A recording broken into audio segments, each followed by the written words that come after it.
My name's Lisa Rinaldo Johnson. I am the transfer coordinator at Skidmore. I've done it for quite a few years. I absolutely love to get to know the transfer students. I think it's a very different cohort of students that I work with. And, you want to see students happy and, and sometimes, when you're at your current institution, it may not be the best fit. And, so we're glad you're looking at Skidmore. We've got 3 students here. I'm going to have them introduce themselves, tell a little bit about them, and then I'm going to ask them to just say a little bit about why they transferred to Skidmore. Ashley, you want to go first? Yeah. Hey everyone, I'm Ashley. I'm a current junior at Skidmore. I transferred last year as a sophomore from the University of Vermont. I'm majoring in international affairs here and then minoring in environmental studies and Spanish. Um, I also do research in the political science department, and I'm the captain of the women's ultimate frisbee team. Nice. Do you want to say what was the reason behind Yeah. transferring? Yeah, totally. So it's funny because a lot of people compare UVM or the University of Vermont to Skidmore in a lot of ways, but having gone to both now, they're very different for me. I transferred because I wanted something a little different academically. My classes at UVM were really large. It was a little hard to connect with my professors one-on-one. And here, the classroom environment is just a lot more intimate. All my professors know who I am, which is scary sometimes, but they're fabulous people. I love them all a lot. So I've been able to not only just like make more personal connections, but it's great for networking too. And that's really what I was looking for. And just smaller class sizes, like being able to connect with my peers. And also just having a fresh start was nice. And Skidmore is a very welcoming community. So when I applied to different schools, Skidmore was the one place that was friendly and like just kind of welcoming me with open arms, which I really appreciated. Um, just because sometimes freshman year can be rough. And so transferring here it was honestly like a sigh of relief for me. Thank you. Okay, Leah, how about you next? I'm Leah. I'm also a junior. I transferred in last year as well as a sophomore. I transferred from American University in DC, and I'm majoring in anthropology and classics. And on campus, I'm involved with the dance department. I TA for a ballet class, and I have been in like student choreographed pieces, which is really cool. I've also worked on campus. In like childcare in the ECC at Early Childhood Center and in residential life. And yeah, I transferred for some similar reasons. I really like the class sizes at Skidmore and like the connection I can have with the professors here. I feel that like I'm really supported by them and they all like really want me to do my best and they're always looking out for me. And I think the programs that I'm in right now, I was looking for at my old school, it was the department I was in was not big for anthropology and they didn't have a classics major.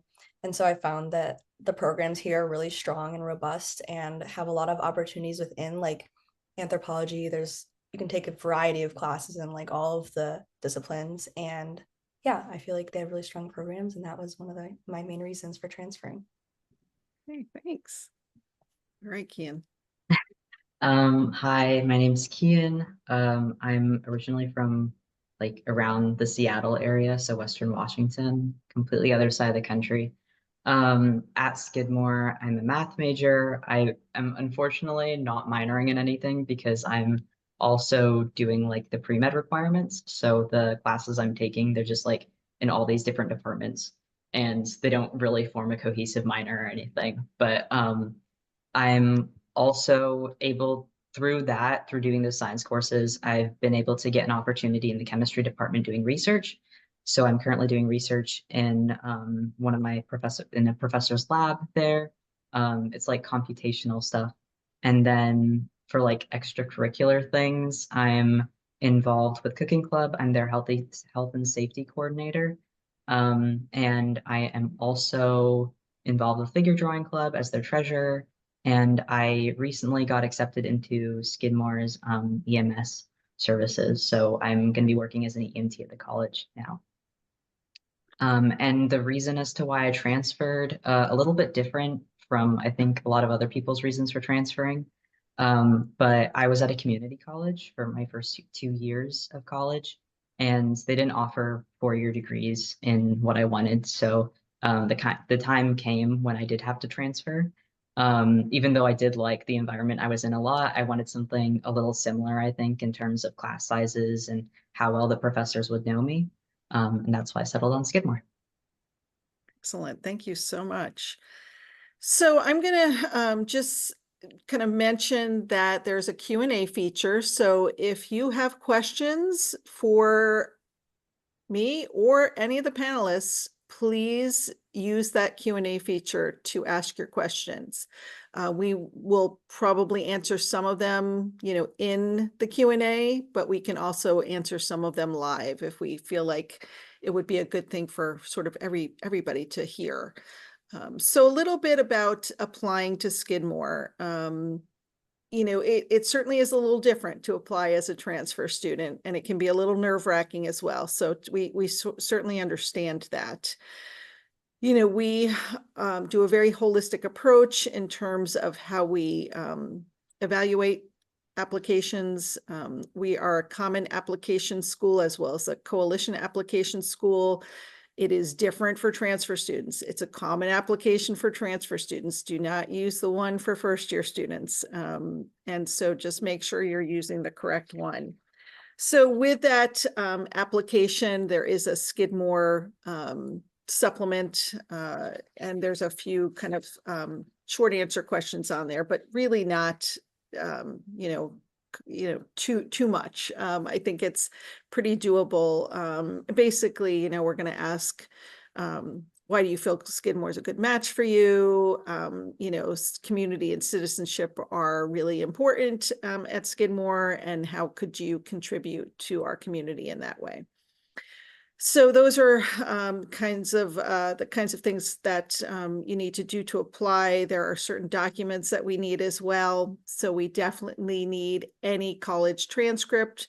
They have to be official, which means they have to be sent by the college. You cannot send the college transcripts to Skidmore. So they need to be sent. You can request them usually at the registrar's office to be sent to the colleges that you're applying to. There's another thing called the college report, which we require as well. There should be a form for that on the Common Application page or the website. Basically, it is a document that the school fills out saying you're in good standing, there's no disciplinary actions pending against you, and we need that form before we can make a decision on your application. We require 2 college instructor recommendations. I know sometimes that can be tough if you've only been there for a short time, or if you are in a large institution and maybe you haven't had a lot of connection with the professor in the class, maybe you have more of a connection with the teaching assistant. That would be fine. We would certainly take a recommendation from a teaching assistant. If you find that you are having difficulty getting to college instructor recommendations, just be in touch with me and we can discuss it, and then we can determine what would be the best next step for you. We also need your final high school transcript. So, that has to also be official. So that will come from your high school. They can, probably the best thing that they can do is just email the admissions office a copy of that. So you just call them up and say, can you, send it to admissions@skidmore.edu. So that is, a very easy way to have your high school transcript sent to us. Skidmore College is also test optional. So you do not, and it's for all applicants. You do not have to send us testing if you don't want to.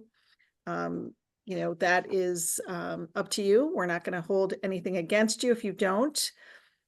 Now, if you're an international student and you have not been in an English-speaking curriculum for 3 years, you do have to send us a TOEFL, IELTS, or Duolingo score. So just kind of be aware of that. And then the other thing is we need a midterm grade report if you are currently in class. Like if you're currently taking classes, when you apply, you will need to send us a midterm grade report. That is something that you can send to us. That is basically a document that says what classes you're taking, how many credits they are, and your current grade in that class. That is something that you can fill out. You need to have all your classes on there filled out with a current grade. We know it's not the final grade, it's just the current grade. And if you don't know, go ask your professor, just say you need this information. And then that document can be sent by you to Skidmore. And so all of these things can be done that way. We do have an online portal for you to check to see if your documents have arrived.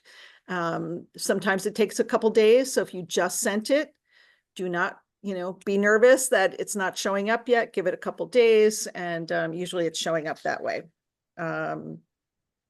So what I would say is the deadlines for the spring are, let's see, deadline for the spring is November 1st, and then deadline for the fall is April 1st. We would like to see all documents for your application be received within a week of applying. So, you can send information or documents to us before you even apply, and we'll match them up. Think it's always a good idea if you're thinking about applying, send that stuff to us as soon as you can. And then, once you apply, we'll, make sure that we have everything that we need, and then it will go to the transfer committee, and the transfer committee will make a decision. It's on a rolling basis as well. So what's the transfer committee looking for? We're looking for students who, who have personal qualities, accomplishments, interests, and values of our Skidmore students. So people who are engaged, people who are kind and friendly, who are curious, who are passionate about what they're studying. I think, those are a lot. Creativity is a big one here at Skidmore as well. So, students who kind of exhibit some of those values that Skidmore is looking for. And we're going to get those through your common application essay. We're going to get that through your short answer questions on our supplement. We're going to get that through your recommendations. So make sure you have all of that, into us as soon as possible. We do not do the transfer credit evaluation in our office. That is done at the registrar's office. What I can tell you is that typically any liberal arts type class where you received a C or better will transfer in. And maybe, I don't know if Ashley, Leah, or Kian, if you have anything to sort of say about that. Did you have any issues with transferring credits? Was that anything that was difficult for you, or did you find it pretty seamless, or any of you want to answer that? I think most of my credits got transferred pretty easily. Mhm. All I had to do was send the transcripts, and I think syllabi, if you can keep your syllabi for your classes that you're having right now, that's going to help you a lot when it comes to transferring credits. Great idea. Yes, thank you. So yes, so the registrar's office does the final evaluation of transfer credits. You can come in with up to 60 credits. If you have more than 60 credits, you're going to lose some credits because you have to do 2 full years of Skidmore work, which is 60 credits. And so if you have more than that, that could be an issue. So just kind of keep that in mind.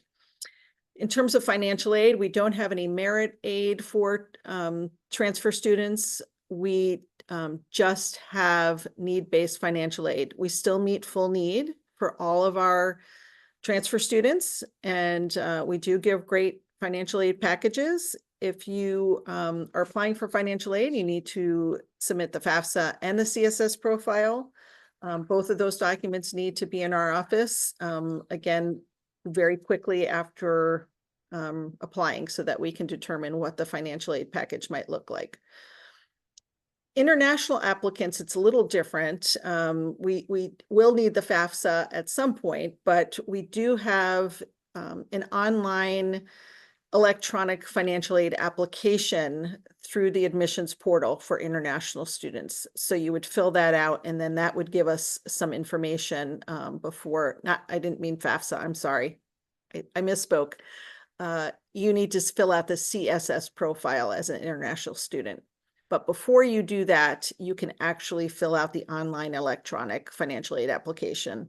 And that will give you some information about it would give us information about your financial situation. We have a limited amount of financial aid for international students, so it is a very competitive process for international students. If an international student has not applied for financial aid, you cannot apply for financial aid in the future. And then I'm going to have Ashley, can you talk a little bit about how the advising process works here? Like when you first get to Skidmore, who is assigned as your first advisor? Yeah, so Beth McPhee will be your initial like transfer student advisor. So and the nice thing about this scenario is that she stays your secondary advisor for the rest of your time at Skidmore. And she's quite lovely. So anytime you have any questions regarding your like transcripts or your transfer credits or whatever it is, you can always go to Beth and speak to her about those things. So she'll be your initial like transfer student advisor. And if you're coming in with a potential like idea about your major as a sophomore, you won't have to declare immediately. You still have until the spring, like the middle of spring, March, to declare. If you're going in as a junior, that's different. They like you to declare pretty early on. So you can just start taking the required classes and meet all of those requirements before the end of your junior year. But either way, you'll be assigned an advisor as well by the school who's in your department of interest. That person does not have to stay your advisor necessarily. I know I was able to switch because I just didn't connect with this person as much as I did with another person in my department. So you'll be assigned another advisor in your department of interest, and you can get to know them, and if you really like them, totally feel free to stick with them. Or you can also talk to Beth if you would like to switch. Pretty early on, like when I was at Skidmore as a sophomore in the first semester, I went to Beth, switched my advisor in my department. So yeah, but you'll always have Beth to talk to, and then you'll have an advisor for your major. And if you have a double major, you'll have 2 advisors. Did that kind of answer it? There might be more if you guys have anything to add. No, I think that's great. I think you do get another advisor if you're in the health professions as well. And so that sometimes can, give you another advisor or a second advisor or a third advisor. But, definitely you get some, great advising here at Skidmore. They definitely know who you are, and I think that's important. I wanted to just mention a little bit about pre-orientation and orientation. We have an optional pre-orientation program, which all 3 of our students were the peer mentors for. So I'm going to have them talk a little bit about the experience. And then we have a mandatory orientation for all of our incoming transfer students in both the spring and the fall. The pre-orientation program, which is in the Adirondacks, only happens in the fall. So it's mandatory orientation in the spring, and then pre-orientation and orientation in the fall. So Kian, can you talk a little bit about the pre-orientation, and then Leah a little bit about what the orientation is all about?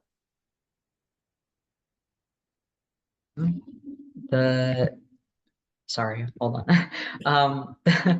The pre-orientation, wait, you wanted me to talk about pre-orientation or orientation? Yes, Okay, pre-orientation. pre-orientation. Yep. Okay, good. So the pre-orientation specifically for transfer students, there's a bunch of different pre-orientations that are set up, and some of them are on campus, and there's a lot which are more of like a camping trip. So the one that's specifically for transfer students is a camping trip. And you guys get here, I think, maybe 3 days before classes start, and we all end up going and like chilling in these cabins. And we all get to know each other a little better, which is really fun. They have, I think, every year they do like whitewater rafting and stuff. Last year, people did canoeing. This year, we did tubing, I think, for the transfers. And it's a little more chilled out than some of the other larger pre-orientation groups, I think. Just because those are like all freshmen and they're like getting to college for the very first time. And it's like I have no parental supervision. I can do whatever I want. But I think I've found with our group, it's going to be more low key and it'll just be focused on like socializing and getting adjusted to like a new school and like a new group of friends and just meeting new people at your new college. Great. Okay, Leah, how about a little bit about the mandatory orientation that we have? Yes, so after, if you go on pre-orientation, you'll come back to Skidmore, and later that day, the first event will be a general like orientation meeting led by Beth, I think normally. And it'll give you an overview, like just basic school information, like where things are, like different offices and buildings, and information about like advising and stuff. And then it's normally followed by a tour of the campus, which is more of like an informal, like I know this year it was like, where do you need to see that you haven't seen before on campus? Or it's like, where are your classes? So I think that's really helpful as well. That's like the major like informational session. There are some other events that one is just transfers. There's other ones that are combined with freshmen. There's convocation, which is the big one. That's for all new students. That one's really fun. You get to hear from the president and other like Saratoga guest speakers. They have factuality, which is like with freshmen. I'm not sure 100% what they discussed there. I didn't go this past year. And they have a couple other like social events. I know they have an ice cream social every year, which is really fun. And yeah, I think orientation for transfers is more low key once again than it is for the first years because you've already gone through it. A lot of people don't always want to go to all the events because it's a lot of them are combined with freshmen. But I found that like a lot of like in my year and then this past year when I led it, a lot of the transfers stuck together and went to the events together. And there are also like individual advising meetings. You can do it within your major or with Beth if you need extra time with that before the classes start as well. But I think Great. that's the gist of it. Awesome. And Ashley, I'm just going to ask you, sort of what was your transition like, into Skidmore, during that first, couple weeks that you were here? Yeah, sure. We all jumped into it pretty fast. I think something that helped, I mean, I'm not trying to speak for everyone else, but I mean, you guys can totally disagree, but the Scoop program or the pre-orientation program was probably the thing that really, really helped me feel comfortable here. Being able to meet friends and just talk to people without the pressure of classes kind of looming over us was really, really awesome. And it was just so much fun. Like we got to hang out in the woods and like do a bunch of fun activities, go whitewater rafting, eat all of our meals together.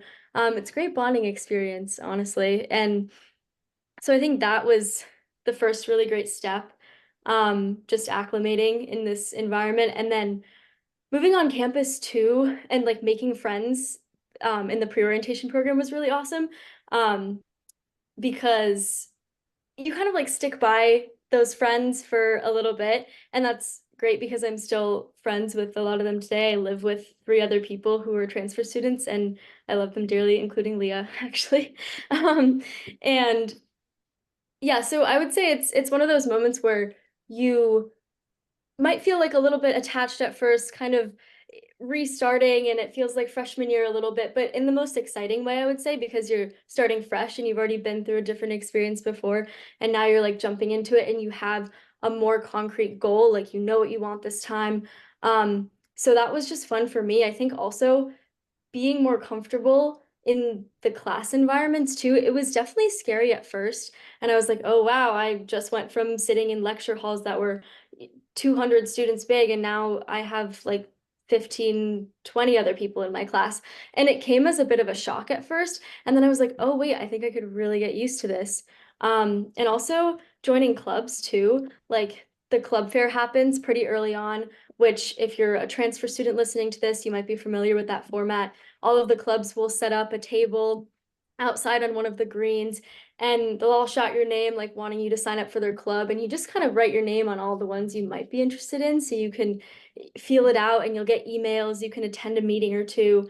So that happens early on, and I find that joining a club or being a part of some sort of extracurricular is also really awesome. I think that's how most people make their friends here, aside from like classes and possibly work study or whatever else you're doing. Clubs are a really, really great hub for social life. So definitely joining, honestly, as many clubs as you can at first, and then eventually it'll boil down to just like one or two that you're super interested in and really love. Yeah, so I think it all happens pretty fast, honestly, but in the best way possible, and it's a little scary, but for the most part, it's just really fun to be able to like start over and I guess have a sense of like control over what you're doing this time versus, feeling a little lost at your last institution or whatever it is. Yeah, great. Leah, so you also attended a university as well. So I'm assuming maybe some bigger classes there. How would you describe, the actual like, what's it like to be in a classroom at Skidmore? I'd say at my previous school, it was like a bigger university. It was around 8,000 undergrad. They didn't have like, I wasn't in a ton of like massive lectures like Ashley was, but it still didn't feel like I was like completely like connected with my professors. Just like a lot of them were doing research. And that was like their main focus at the school. So I didn't have as much time to get to know them or like just talk to them. And there would often be like TAs still.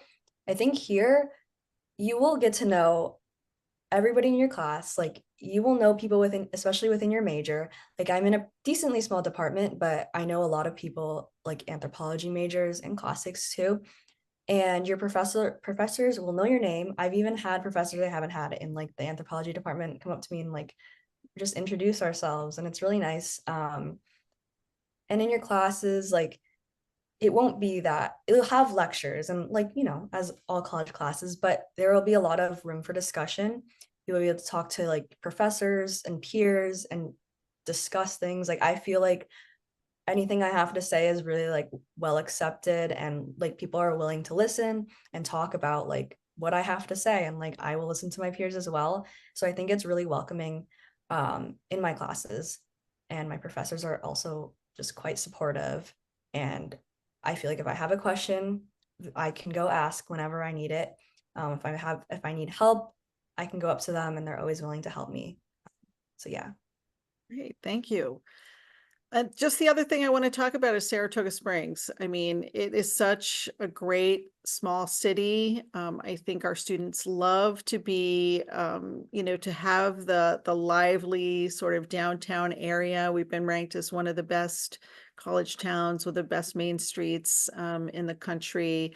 It is a tourist destination in the summer. We are known for health, history, and horses. So the health piece is that we have these mineral springs around town that you can, well, they used to come by thousands, during Victorian times to bathe in the water, and they thought they were going to cure all their diseases with the mineral spring water, but you can still taste the water today. There's springs all around town. Definitely an interesting, experience. Definitely not the most tasty water you've ever had.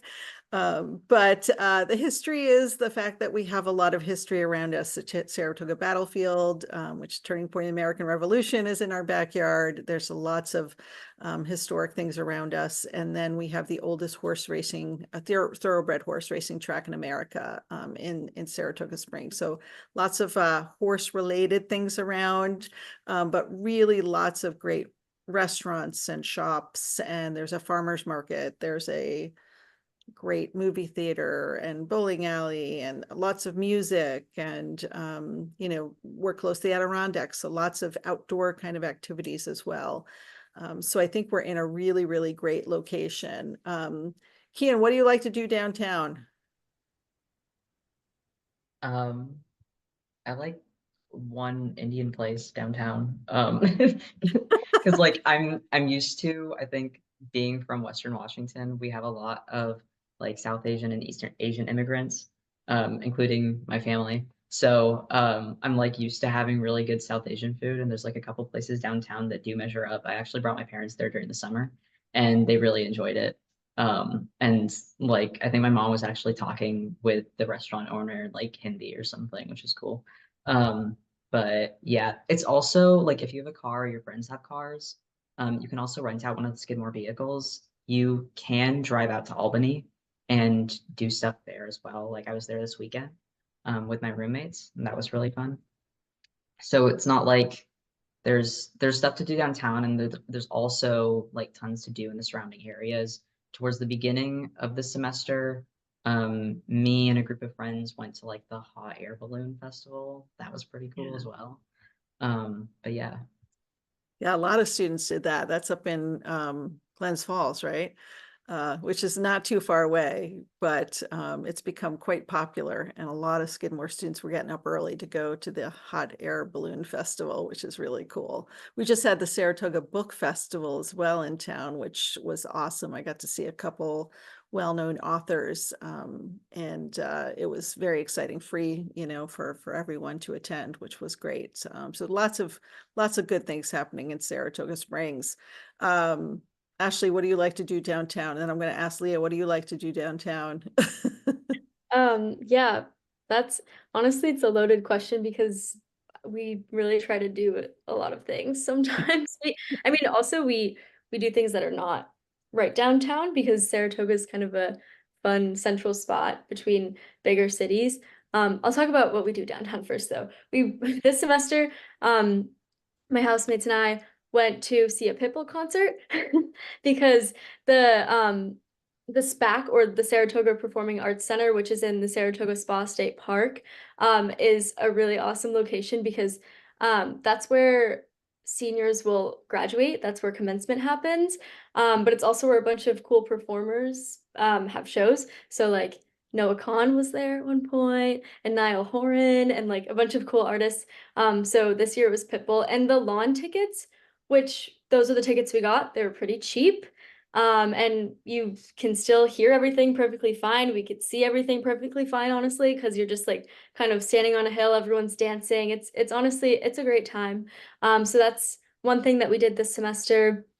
I really love going downtown and finding all of the little boutique local shops. Sometimes it's easy to miss them, but I find that it's kind of fun to explore some of the shops that aren't right on Main Street. But we also really like going to restaurants downtown as well, like Wasabi, which you can get free all you can eat sushi on your birthday. So we're going to be doing that pretty soon. And there's also like a tacos and donuts shop. So kind of some funky things to try. And then we're also pretty close to other larger, like more metropolitan places. So like we went to Montreal one time to see a concert, which was a pretty simple drive. I also went to New York City for the March to End Fossil Fuels last year, with Leah as well. So, and Skidmore had a shuttle that kind of took us down through one of the clubs on campus. We're also not too far from Boston, for example, or the Adirondacks. So there's really a lot to do out here, and a lot of like fun events that are pretty attractive to college students. Great. Okay, Leah, how about you? Um, Obviously the food, but I won't go over that again. There's a ton of restaurants that I love. Um, I'd say another thing in, I think it is February, they have something called Chowder Fest, which is like a ton of local restaurants have like $2 samples of like chowder, or like things they call chowder, like they have like dessert ones. And it's really cool. Like the biggest crowd I've ever seen in Saratoga, but it was really nice. You can try a bunch of different foods. Um, a ton of people. And that's really fun. There's also the farmers market, which you mentioned earlier, but I really like that. They had a big pumpkin contest the other week, which was really cool. They had these like massive pumpkins. But the farmers market is every weekend, and I like going there just for like getting some like nice groceries, some fresh food that's like locally grown, and not downtown, but a little farther north. I really love hiking, and so the Adirondacks, like the high peaks, are a little bit far, like they're like about 2 hours away, which isn't bad. But there's also some really cool hikes, like 30 minutes, 45 minutes away. And those are really fun to check out, especially like in the fall with all the fall colors. So yeah. Nice, nice. So we've got a question about somebody's a political science student. So any advice for transferring into that subject? I mean, I know none of you are political science majors. You know, I don't think it would be difficult to transfer in as a political science major. I think they accept a lot of outside credits. I actually was a political science major at Skidmore. We're going back quite a few years here, but there are 4 different sections or 4 different I don't know classifications, but there's 4 different sections that within political science that you have to take from, but you can concentrate in one. So there's American politics, political theory, comparative politics, and international politics. And so I concentrated in American politics, but you know, I had to take classes from each area. I also did a semester in Washington, D.C., actually at American University, Leah, for 1 semester, and had an internship. And, you know, we did a lot of field trips, and it was a really great experience to kind of spend a semester there doing something a little different. But we've had transfer students come in as political science majors, and that it's not been, you know, an issue that I know of at all. And you guys, you have all done some research. How was that tough to get into as a transfer student?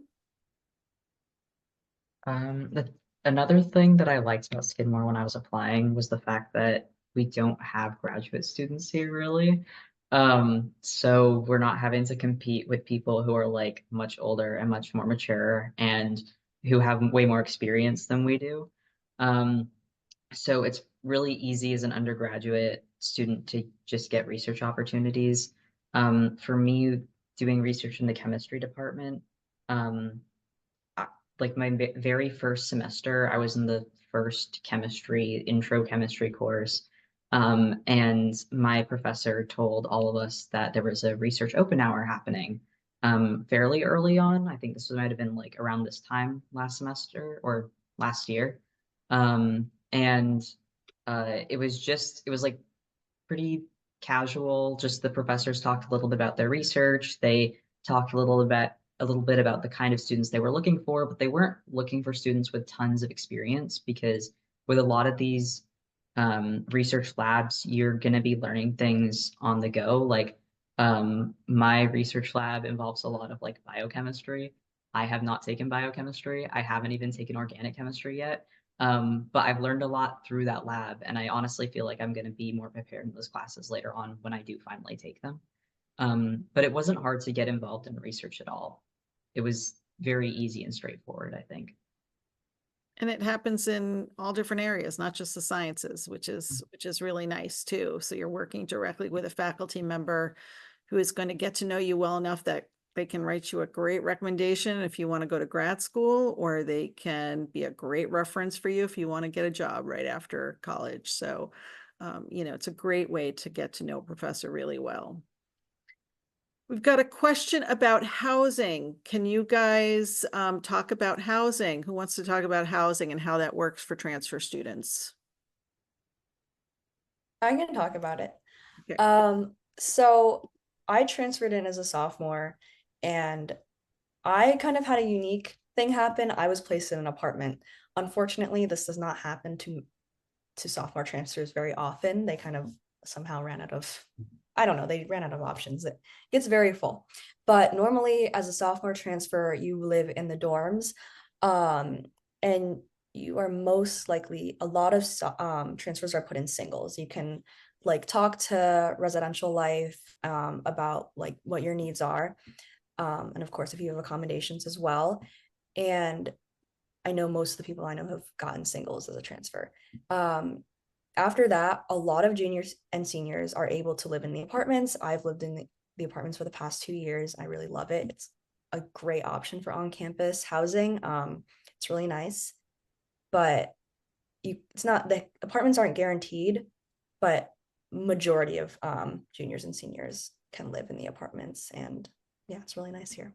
But Yeah, I would say, most sophomores live in the dorms, but any class year can live in the dorms. You can be a senior and live in the dorms.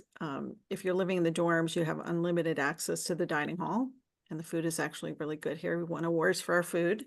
But yeah, it is done by lottery. And so, seniors have first preference, then juniors.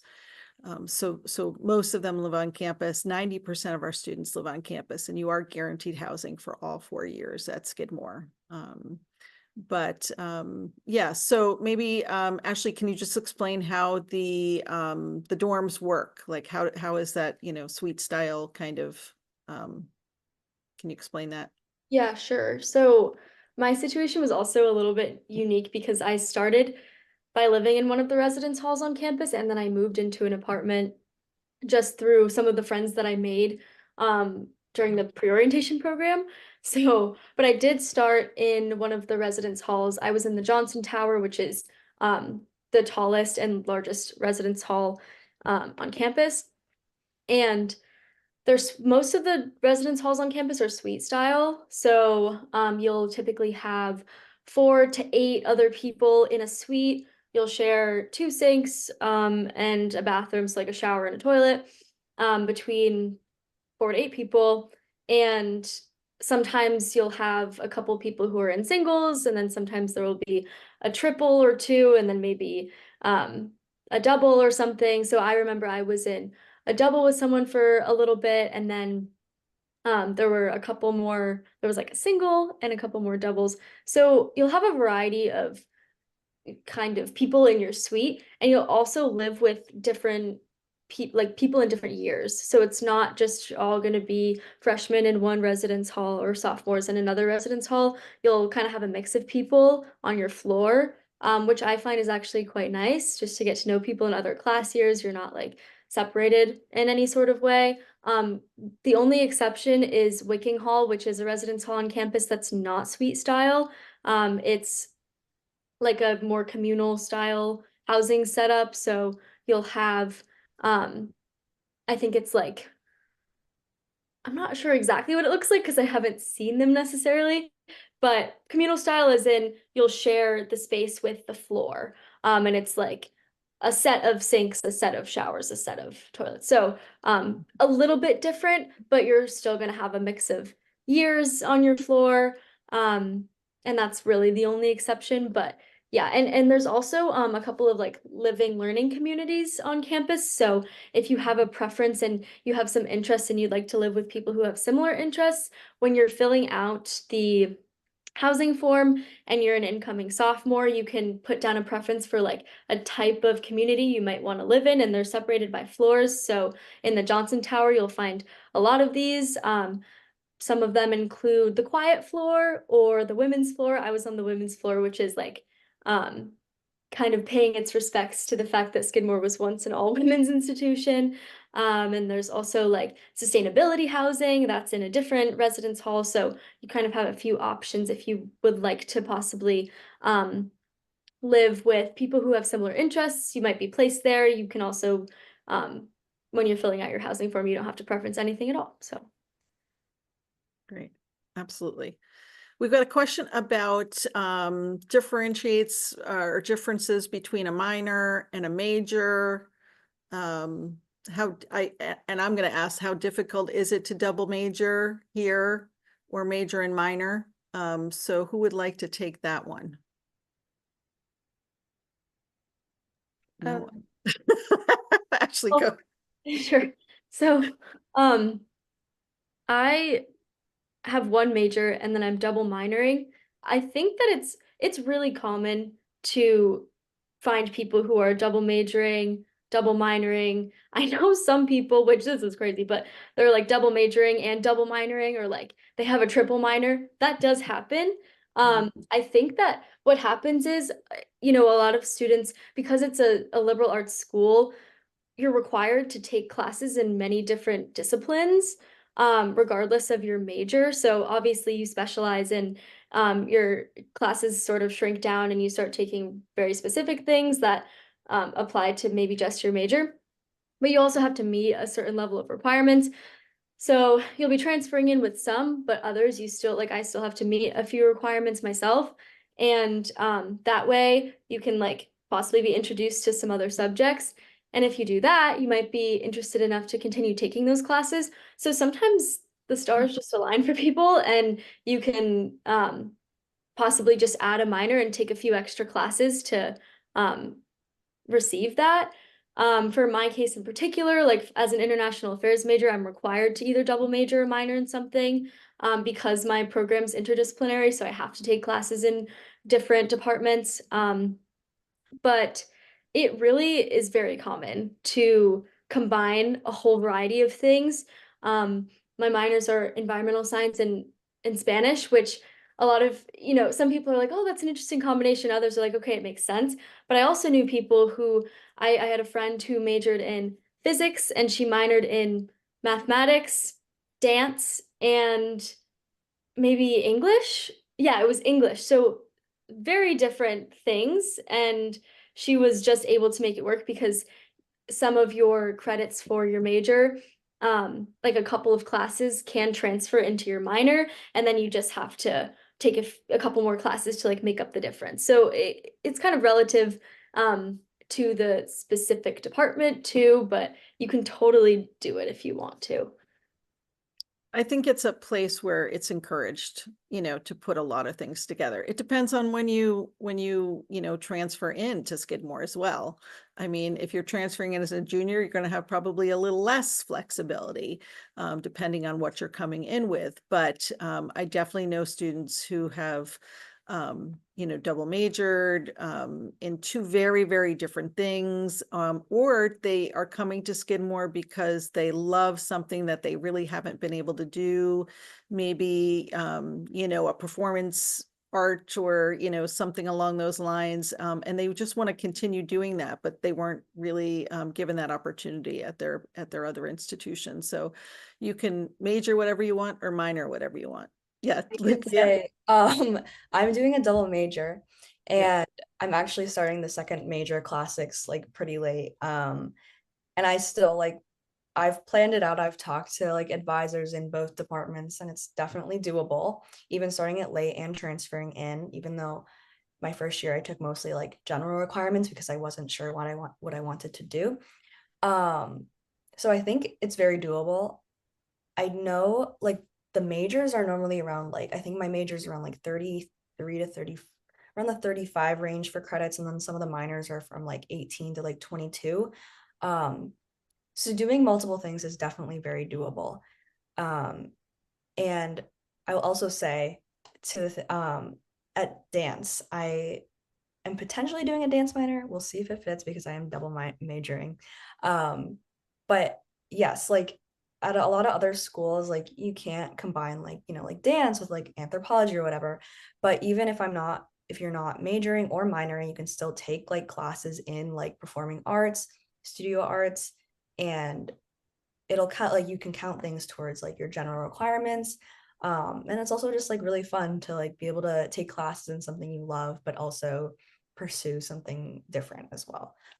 So I'm really grateful for the opportunity to be able to continue dancing in college, even though I'm not going to pursue it, but also study anthropology and classics. So yeah.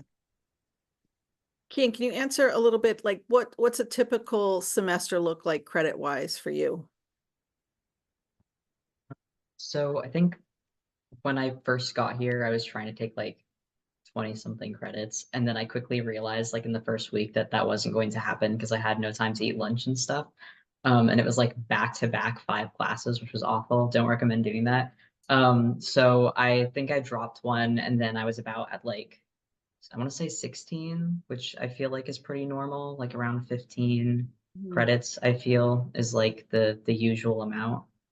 This semester I am taking 19 altogether, and it's manageable. One of the classes is just like a 1 credit course, and we only meet once a week, and then another 2 of those credits is for research, so it's not like a class where I'm constantly having exams or anything. So it's not too bad. I think it kind of depends on like what you know you can handle, where your interests lie, and also the kind of coursework you're going to be getting. If you like do well with exams and the classes you're taking are more like exam heavy, then it's going to be fine. Versus like if you don't like writing essays so much like me, then and you have like a lot of writing intensive classes, that might be a little more difficult. But I think like 15 is like the usual amount. Yeah, I And think that 15 or seems, 16. Yeah. yeah, that Pretty seems typical. more like reasonable. Yeah, yeah. But I mean, some of the dance classes, Leah, right? They're like, they could be 2 credits. I know some of the dancers end up, kind of having kind of a higher load. Yeah. I think majority of the dance classes are 2 credits, like the technique classes, and there's also workshops which you can get credit for, which is like a more of a performance, a choreography and performance opportunity. Those are all 2 credits, um, which sometimes helps like fill like a little gap if you want to get credit for something, but like obviously they're not as like outside work heavy, which is really nice. So I'm taking like 4 like more like academic classes right now and then a dance class, which kind of helps even out my workload. You are the maximum before you overload is 18 credits and the minimum is 12 credits. But yeah, like Ian, as you were saying, I think I'm taking 17 this semester, but I've taken from like 14 and 16 like last year, which I think is like a pretty good course load, especially because some courses are 4 credits, so you'll have like more outside work or like more in-class time for those. And then like dance are 2 credits, and then like I think you're like your typical class, which meets like twice a week for an hour and 20 minutes, is 3 credits. So yeah. So are credits taken over a winter semester accepted? So I'm assuming we're talking about a short period of time, like a winter term. If I'm wrong about that, let me know. But as long as you're getting it, as long as it's a certain amount of credits, and if it's looked at by the registrar's office as, a class that was taken, and you've gotten a C or better and it's a liberal arts type class, I don't see why it wouldn't be accepted. And so again, you'd have to just kind of work with the registrar's office with that. They are pretty flexible and just very, very helpful when it comes to that. They try to get you absolutely as much credit as possible. So that, definitely working with them would be helpful. We've got a question about balancing coursework and having a job. Anybody want to answer that? I can talk about that. I've had, I think it's now 3 jobs on campus. Last year I worked in the early childhood center, which you also can be in if you're in like an education class. Some of the classes will have you spend some time in there. Um, that one's a little different because you need to be in there for about like 3 hours a week. But if you're like an education major, like some people will spend a lot of time in there or for social work. I was in there like once or twice a week for about 6 hours a week. I would say it's very reasonable. And working on campus, most of the people that like your boss will be very understandable if you're like out sick or if you're like busy or you have to like study for a huge exam. I know like right now my boss in residential life, she's like, if you need to just sit because it's a desk job, she's like, if you need to study, if you need to like do a reading, feel free to take some time. She's like, your school always comes first. So I think it's very manageable. They know that you're a full-time student there, and that like work is supplemental to that. And you can also for a lot of things choose like how many hours you work and like just tell them when you're free because obviously you have a lot of classes too. So I'd say it's very manageable and they're very, very understanding. Great. So this is a question for me. How many transfers are admitted each term? So definitely less for the spring term. We get less applications for the spring term. And we are, kind of looking to enroll around 10 students. So we may be accepting, maybe 17 to 20 students. But it's definitely a smaller cohort. The fall is much bigger. We typically get anywhere between 200, 250 applications. We're looking to enroll about 30 students. And so, we are definitely, kind of, obviously accepting more and hoping that students will enroll with us, but the acceptance rate is around, I would say it varies a little bit, probably in the high 30s, that kind of thing, depending on, different factors. Sometimes we don't have a lot of financial aid for the spring term. And sometimes that's a factor. But in general, we definitely take more and get more applications for the fall. Okay, so I think if we don't have any more questions, it's now been an hour, and I want to let our students go back to doing their work. I am going to put my contact information in the chat. I am also going to ask our students to do that as well. They have agreed to be, a resource if you have questions that you'd like to ask after the webinar. But feel free to get in touch with me. I am certainly happy to help in any way that I can. I know it gets confusing, but we are here to sort of answer questions and help. If you can't find a form that you need, you can always reach out to me. And so I'm hoping that you can get all that stuff. So Ashley, can you change that to everyone, please? And Kian as well. I'm sorry about that. That's okay. I did it before myself, so. Perfect. So thank you so much for joining us. Thank you for all of your great questions. We definitely appreciate your attention, and we are happy to kind of talk to you a little bit about Skidmore and what makes Skidmore a little different. It's definitely a wonderful environment, a wonderful place. I hope that you would have the opportunity to visit. We are open during the week and on Saturday mornings for tours and info sessions. There's also virtual tours. There are virtual Ask Me Anything on Thursday nights, virtual sessions with students. So there's lots of ways to connect with us in terms of, kind of virtual stuff. And, we certainly do take demonstrated interest into account when we're looking at applications. So thanks for, again, taking the time to meet with us. And thank you to the panelists. I really want to give you my thanks. You guys were awesome. Got some great students here, and you guys are top notch here. So thank you so much.